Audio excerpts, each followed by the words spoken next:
মায়ের গান শুনে যদি তোমারও মন শান্ত হয়ে যায় তাহলে এই গানটা শেয়ার করতে ভুলো না। আমার মায়ের পায়ের জবা হয়ে ওঠ না ফুটে মন, আমার মায়ের পায়ের জবা হয়ে ওঠ না ফুটে মন।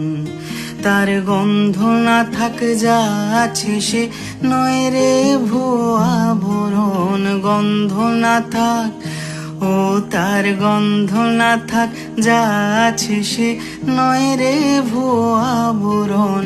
মায়ের পায়ের জবা হয়ে ওঠ না ফুটে মন, আমার মায়ের পায়ের জবা হয়ে ওঠ না ফুটে মন, আমার মায়ের পায়ের জবা হয়ে ওঠ না ফুটে মন, আমার মায়ের পায়ের জবা হয়ে ওঠ না ফুটে মন।